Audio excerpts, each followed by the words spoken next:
Over the last 1 month, we've had a series of chaotic events in Nigeria, and this gives cause for concern and alarm. What are those events? Well, first of all, about a month ago, you had a situation whereby herdsmen and ISWAP warriors, as some would call them, went into a church in Owo and killed no less than 50 people.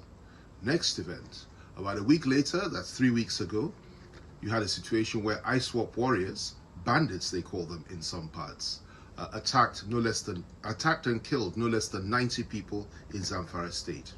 Next event, not too long after that, approximately 1 week or so ago, or just over a week ago in Niger state, ISWAP warriors attacked a community in Niger state and killed no less than 45 people, 30 of them soldiers.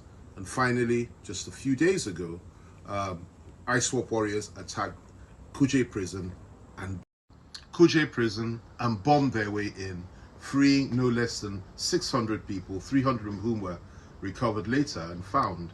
And of the 300, according to the Ministry of Defense, over 60 of them were Boko Haram fighters. As a matter of fact, every single Boko Haram fighter in that facility was freed and has not been found ever since. I know that facility very well. It was built by the British. I was locked up there for some time, and it really is quite an extraordinary place. It's actually hidden. They targeted that facility and freed their fellow terrorists.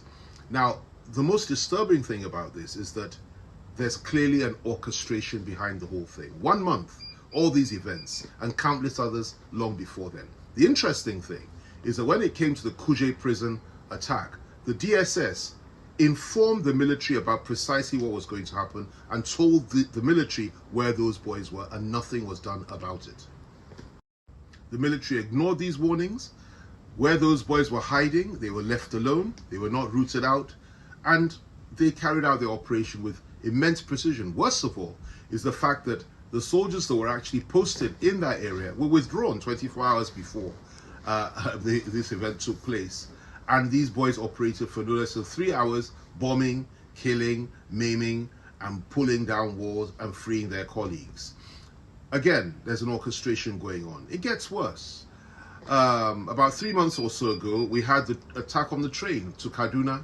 Again, I can authoritatively tell you that the DSS informed the Nigerian military that this was going to happen and asked them to deploy to man those areas and flush out those boys from the forest. Again, the military said no. And the question that needs to be answered is, why is it that the military refused to do their duty? Why is it that they don't do anything? In the case of Niger State, when those people were killed, when those people and those soldiers were killed in Niger State, nothing was done. The military offered no response after their own soldiers had been murdered, after their own soldiers had been slaughtered in this way. So what's going on in Nigeria? Well, in my view, like I said earlier, there is an orchestration. I think it has an international dimension. Most of these fighters are actually non-Nigerians. Most of these people come from outside Nigeria. They're very well armed as our military, if not better. They're very courageous, they're highly motivated, and they're very, very brave. So we need to find out precisely who is behind all this, what is happening, and what's the objective. My view is that the objective is to ensure that we have chaos in this country. Chaos, then comes the order. Out of chaos comes order. That's their motto. And what they're trying to do is destabilize the country, terminate the democracy, ensure there's a military coup, and the installation of an interim national government. Is this acceptable? Of course it's not. Nobody wants that.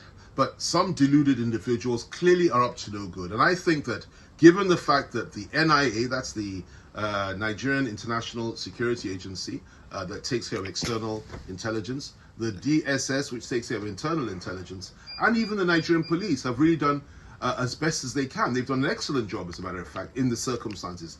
The only security agency that does not seem to be functioning properly is the military. And it's not just the military, it's the military high command.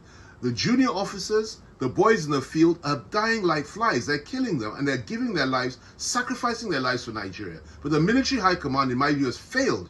And I use this opportunity to call on not just the Chief of Army Staff, but all the service chiefs to resign and bury their heads in shame. And I call on the President to change them and bring in new people that can fight this menace and that can restore sanity to our country. There's another dimension to this. Apart from the fact that they want chaos, They want to justify what it is that they want to do, and they want carnage so that people will say, well, fine, something needs to change and the government needs to go. Destabilize the government. Apart from that, there's also another objective, to ensure that the 2023 elections do not hold.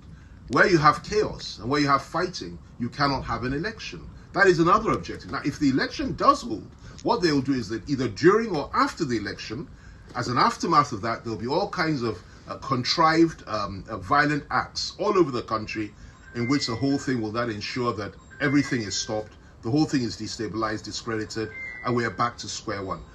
Somebody and some people from inside and outside Nigeria, international collaborators and their people inside this country, are working towards destabilizing us and destroying us and pulling down this government.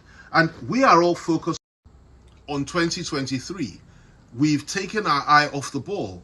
All we're talking about now is who will win the primary, or who will win the presidential election in 2023, or who won the primaries a few weeks back, and which party we support, which candidate we support, whether it is Atiku, whether it is Bola Tinubu, whether it is Peter Obi or Kwakwanso or whoever or whatever. That's what we're talking about.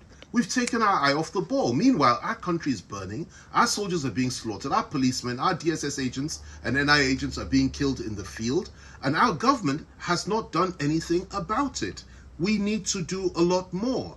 This government and this country presently are targets and victims of a well-orchestrated conspiracy to destroy us and humiliate us and bring us to our knees and create chaos in our country. And I believe strongly the globalists that are responsible for Ukraine are the ones that are responsible for this as well. We need to be careful. We need to pray. We need to work it out. And the government and the president have to sit up, open their eyes, smell coffee, grab the bull by the horns and do something. The military has failed. The president needs to remove the military hierarchy. The president needs to grip this matter and act with strength and with power. I suspect strongly that he really does not even know what is going on, because those around him have not properly briefed him or informed him. And I'm asking everybody to try to share this video and get it across to him. He needs to open his eyes. He needs to work harder. He needs to collaborate better with the governors who are doing their very best. Many of them are very frustrated with this situation, and he needs to identify those that are behind this evil conspiracy to destroy our country and bring us all to our knees. May God guide us, may God be with us, and let's speak and fight with courage, and let's move forward. Let Nigeria live, and let this democracy survive. Amen.